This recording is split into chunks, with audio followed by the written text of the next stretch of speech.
আজকে কিন্তু আমরা দেখতে চলেছি খুব সুন্দর একটা ভিডিও। তো বলছি নবীজির মৃত্যুর 5 দিন আগের ঘটনা। অবশ্যই মানে সেই ঘটনাগুলো কিন্তু আজকে আমরা সাইদি হুজুরের মুখ দিয়ে কিন্তু আজকে শুনতে চলেছি। আর আজকের ভিডিওটা কিন্তু গাইস সত্যি খুবই সুন্দর একটা ভিডিও হতে চলেছে। বলতে গেলে অমায়িক ভিডিও, কেননা একজন নবী যে তার কিনা মৃত্যুর 5 দিন আগে এমন কি ঘটেছিল সেটা যদি আমরা দেলাওয়ার হোসেন সাইদির হুজুরের মুখ দিয়ে শুনি তাহলে সত্যি জাস্ট অমায়িক ভিডিও হতে চলেছে কিন্তু আজকে। তো চলো, নবী করিম সাল্লাল্লাহু আলাইহি সাল্লাম ইন্তেকালের 5 দিন আগে থেকে জ্বর আক্রান্ত হলেন, রোগাক্রান্ত হলেন, জ্বরে আর মাথার যন্ত্রণায় অস্থির হয়ে যেতে লাগলেন। হ্যাঁ মানে 5 দিন আগে জ্বর হয়েছিল। যেদিন তিনি ইন্তেকাল করবেন তার আগের দিনেও তিনি জোহরের নামাজ পড়ার জন্য সাহাবীদের কাঁধের উপরে ভর দিয়ে নামাজ পড়তে গেছেন। পা উঁচু করে নিতে পারেন নাই, পা টেনে টেনে নিয়েছে। তিনি সেখানে খুতবা দিলেন, বললেন, ও আমার উম্মতেরা,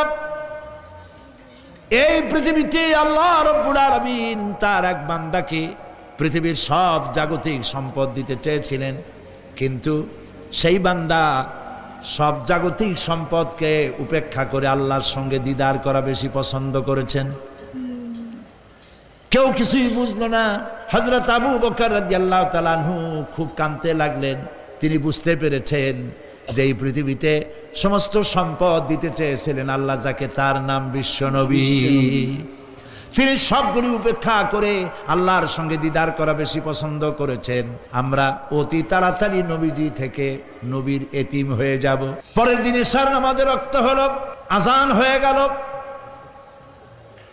মসজিদে মুসল্লিরা ভরে গেছে, সাহাবায়ে কেরাম সব এসে গেছেন। হুজুরের জন্য বহুক্ষণ অপেক্ষা করার পর হযরতে আবু বকর রাদিয়াল্লাহু তাআলা আনহু তিনি ইমামতির জায়গায় দাঁড়ায় গেছেন। নবীজি বেহুশ অবস্থায় ছিলেন ঘরের মধ্যে। হুশ আসার পর তিনি হযরত আয়েশাকে বললেন, আয়েশা, মসজিদে নববীতে এখন কি হতেছে? তিনি বললেন, নামাজ হচ্ছে, লোকেরা আপনার অপেক্ষা করেছে, কিন্তু আপনাকে না পাইয়া দীর্ঘক্ষণ অপেক্ষা করার পর আপনাকে না পেয়ে আমার বাবার ইমামতিতে তারা নামাজ পড়তেছে, কিন্তু মুসল্লিদের মধ্যে কান্নার রোল পড়ে গিয়েছে। তাদের ধারণা হয়েছে নবীজির জায়নামাজে যখন হযরত আবু বকর দাঁড়ায় গেছে, নবীজির পিছনে নামাজ পড়া আর আমাদের কিসমতে হবে না। নবীজি বলছেন, আয়েশা রে, মসজিদে নববীর দিকের দরজাটা খুলে দাও, আমি নামাজের দৃশ্য দেখতে চাই। দরজা খুলে দেওয়া হলো। নবীজি কোন রকম মাথা উঁচু করে মসজিদে নববীতে নামাজের দৃশ্য নিজে অবলোকন করে আবার শুয়ে পড়লেন। হযরত আয়েশা লক্ষ্য করে দেখেন নবীজির চোখের পানি দিয়ে কোনা দিয়া পানি বেয়ে বেয়ে পড়ছে। হযরত আয়েশা প্রশ্ন করলেন, ইয়া রাসূলুল্লাহ, নামাজের দৃশ্য দেখি কাঁদছেন কেন? হুজুর বলেন, আয়েশা রে, এটা কোনো দুঃখের পানি নয়, আমি কাঁদতেছি এই জন্যে, এই নামাজের জামাত কায়েমের জন্য তায়েফের ময়দানে অনেক রক্ত ঝরেছে, আবার উহুদের ময়দানে দান দান শহীদ হয়েছে, সাহাবায়ে কেরাম জীবন দিয়েছে। আজ আমি দেখতে পেলাম আমার উম্মতেরা জামাতে নামাজ পড়ছে। আমার ধারণা হলো ভবিষ্যতে কিয়ামত পর্যন্ত আমার উম্মতেরা এইভাবে জামাত বন্দী হয়ে নামাজ আদায় করবে। নবীজি আবার বেহুশ হয়ে পড়লেন। মসজিদে নববী থেকে আজ আর কেউ বাড়ি যায় না, সবাই কান্দে। আজ রাত বোধহয় নবীজি কাটাবেন না। মেয়েরা কাঁদতেছে, সাহাবায়ে কেরাম কাঁদতেছেন, আজওয়াজে মুতাহারাত তারা কাঁদতেছেন। নবীজির আবার হুশ হলো, তাকায় দেখেন ঘরের মধ্যে কান্নাকাটি, মসজিদে নববীতে কান্নাকাটি। সব থেকে বেশি কাঁদতেছেন মা ফাতেমা। নবীজি হযরত ফাতেমার কান্না দেখে ইশারা করলেন, কাছে আয়। হযরত ফাতেমা রাসূলের কাছে গেলেন। নবীজি কানে কানে কি যেন বললেন, কান্নাটা বন্ধ হয়ে গেল। হযরত আয়েশা জিজ্ঞেস করলেন, মা, তোমার আব্বা তোমার কানে কি বললো আর কান্না বন্ধ হয়ে গেল? হযরত ফাতেমা বলে, আম্মাজি, আমার আব্বা আমাকে বললেন, মা ফাতিমা, তোমার কান্না আমার বরদাস্ত হয় না, কেঁদো না, আমি মৃত্যুর পরে সকলের আগে তোমার সাথে আমার দেখা হয়ে যাবে। হযরত ফাতেমা বলছেন, আম্মাজি, আমি বুঝতে পেরেছি আমার আব্বার এই কথার অর্থ কি। নবীজির ইন্তেকালের পরে আত্মীয় স্বজনের মধ্যে সবার আগে আমার মৃত্যু হবে আর আমার পিতার সাথে আমি মিলিত হতে পারবো। রাত যখন শেষ হয়ে এলো, নবীজির হুঁশ হয়েছে, তাকায় দেখেন হযরত জিবরাইল দাঁড়ানো। হযরত জিবরাইল নবীজির চেহারা মোবারকের দিকে তাকায় বলেন, আসসালামু আলাইকা ইয়া রাসূলুল্লাহ। আল্লাহ আপনাকে সালাম বলেছেন, আর আল্লাহ পাক জানতে চেয়েছেন আপনার মুখে আপনি কেমন আছেন। আল্লাহ জানেন আপনার অবস্থা কি, তারপরেও আপনার মুখে শুনতে চেয়েছেন আপনি কেমন আছেন। নবীজি বলছেন, জিবরাইল বড় কষ্টে আছি, বড়ই যন্ত্রণা, বড়ই কষ্ট। হযরতে জিবরাইল বলছেন, ইয়া রাসূলুল্লাহ, আজকে এক নতুন ফেরেশতা আমি সাথে করে নিয়ে এসেছি। এই ফেরেশতা পৃথিবীর কোন নবী অথবা কোন মানুষের কাছে যাওয়ার জন্য অনুমতি চায় না, আজ আপনার কাছে অনুমতি ভিক্ষা চায় কাছে আসার জন্যে। ওই ফেরেশতার নাম হচ্ছে মালাকুল মউত। হযরতে মালাকুল মউত বলেন, ইয়া রাসূলুল্লাহ, এই পৃথিবীতে আদম আলাইহিস সালাম থেকে নিয়ে পর্যন্ত কোন মানুষের জান কবজের জন্য আমার অনুমতি চাওয়া লাগে নাই, আর কোনোদিন লাগবে না। আজ আমি আসার সময় আল্লাহ বলেছেন আপনার জান কবজের জন্য আমি যেন আপনার কাছে অনুমতি ভিক্ষা চাই। নবীজি বলছেন, আমি যদি অনুমতি না দেই তো কি হবে? হযরতে মালাকুল মউত বলছেন, ইয়া রাসূলুল্লাহ, অনুমতি যদি না দেন আমি ফেরত চলে যাব, আমাকে সেভাবেই বলা হয়েছে। হযরতে জিবরাইল বলেন, ইয়া রাসূলুল্লাহ, হে আল্লাহ রাব্বুল আলামিন আপনার দিদারের ইন্তজার করতেছে।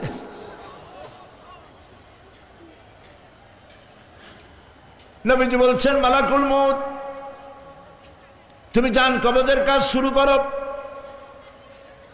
মালাকুল মউত যখন কাছে এসেছে, রাসূল জিজ্ঞেস করলেন, আয়েশা, ঘরে যে কয়েক টুকরা স্বর্ণ ছিল সেগুলোর কি অবস্থা? ছোট ছোট 6 টুকরা স্বর্ণ ছিল। হযরত আয়েশা বলছেন, হুজুর আমি এগুলো রেখে দিছি। হুজুর বলছেন, না, রাখতে পারবে না, আমার ইন্তেকালের আগে খয়রাত করে দাও।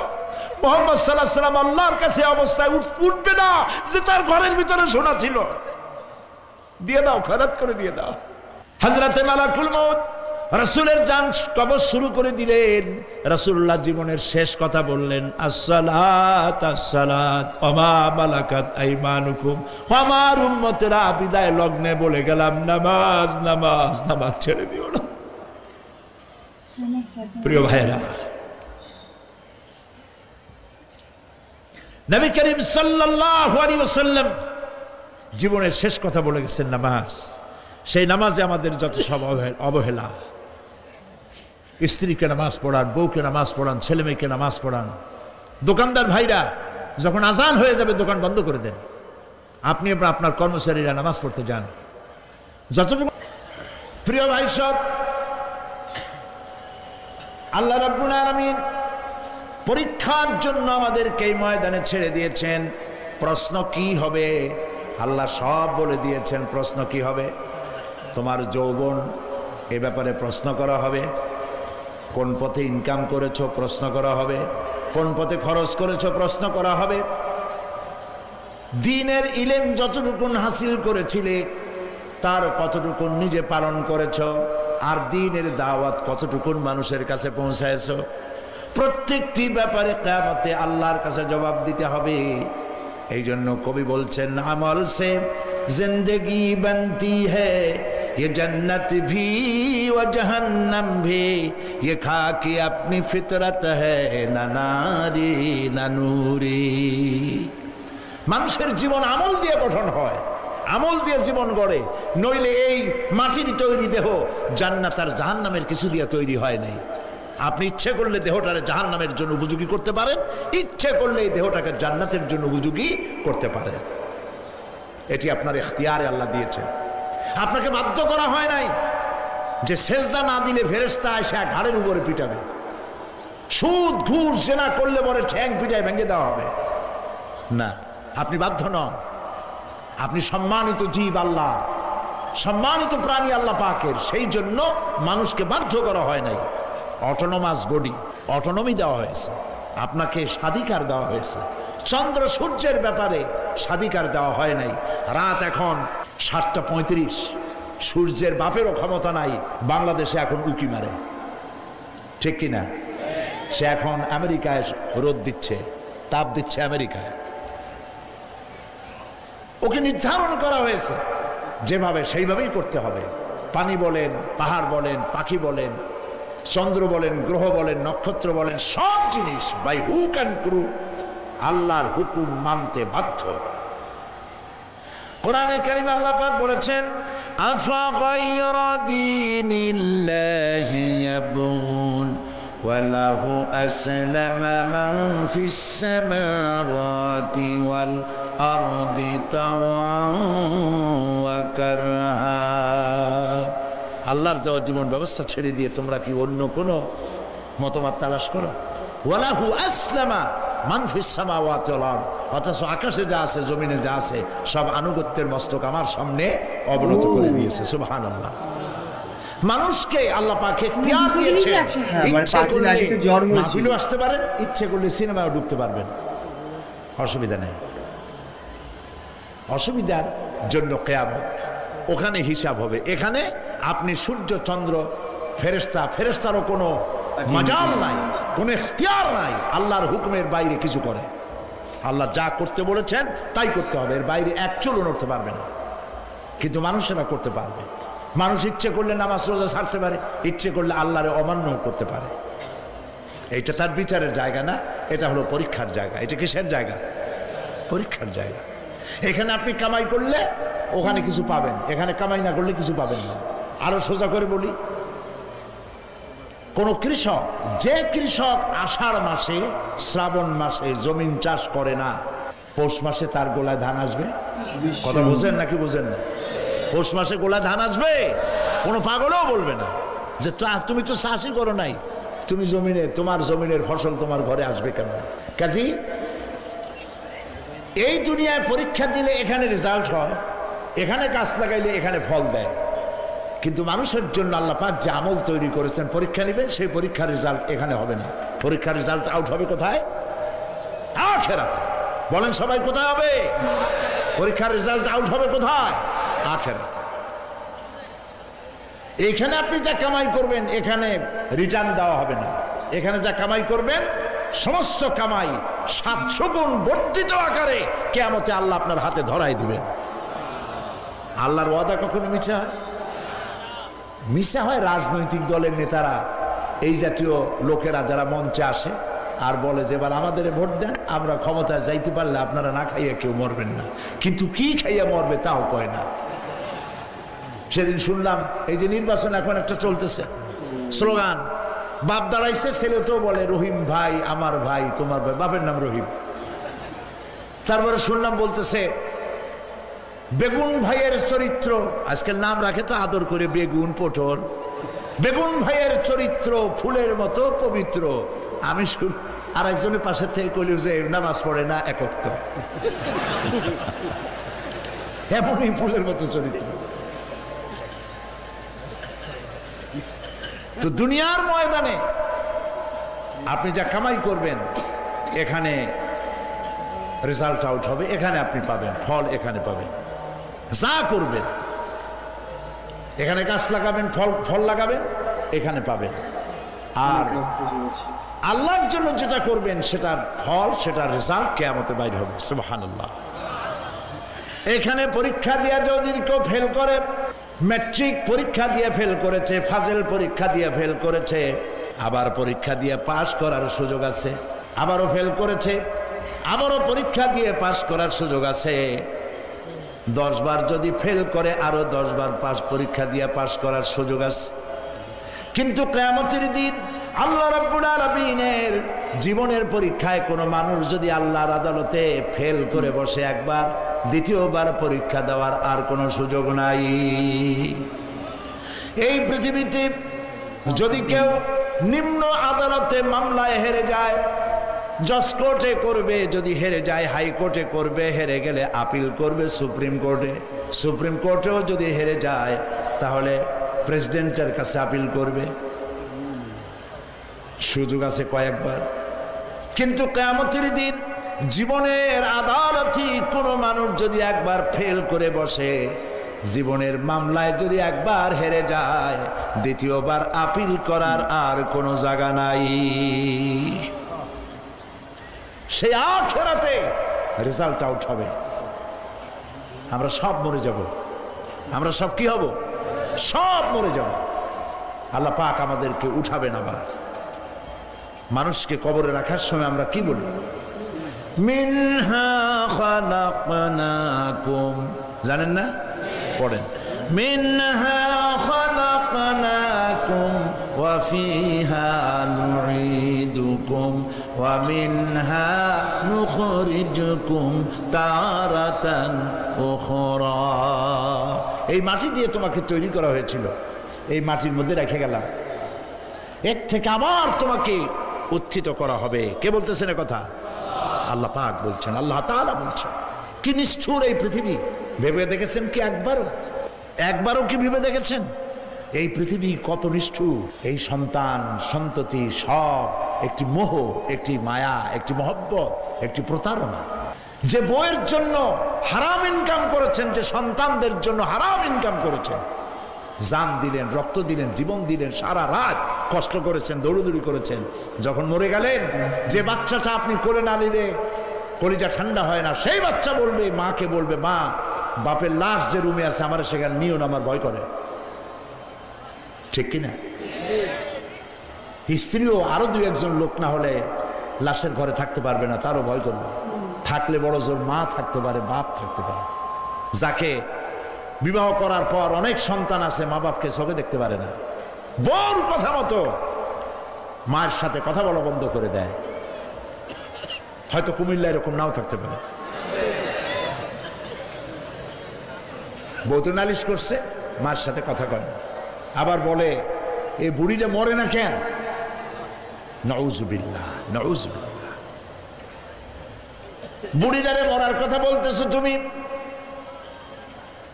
তোমার ছোট্টবেলায় যখন তোমার টাইফয়েড হয়েছিল, অসুখ করেছিল, গরিব বাবা, বাড়িতে ল্যাপ নাই, খাতা নাই, তোষক নাই, সেই জায়গায় মা তার কাপড় বিছায় দিয়া বুকের উপরে নিজের শরীরের উষ্ণতা দিয়া বাঁচায় রাখার চেষ্টা করেছে, নিজে না খেয়ে খাওয়াইছে, অসুখ সারে না।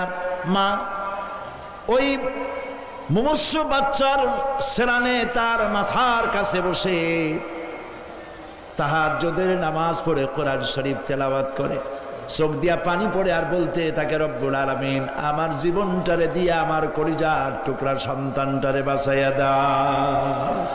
যেই মা নিজের জীবন দিয়া সন্তান বাঁচাইতে চাইল, সেই সন্তান আজকে বউ পাইয়া মাকে ভুলে যায়, মায়ের সাথে খারাপ ব্যবহার করে। আল্লাহ রাব্বুল আলামিন বলেছেন, মা বাবার সঙ্গে খারাপ ব্যবহার করো না, ভালোবাসায় কথা বলো। ওয়াকুল লাহুমা কাওলান কারীমা, সম্মান সূচক কথা বলো।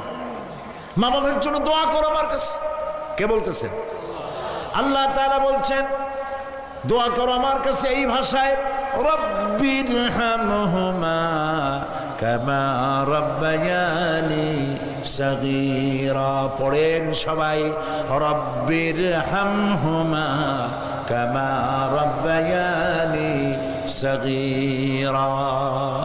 আয় আমার রব, আমার মা বাপ যেমনি ছোটবেলায় আমাকে অত্যন্ত যত্ন করে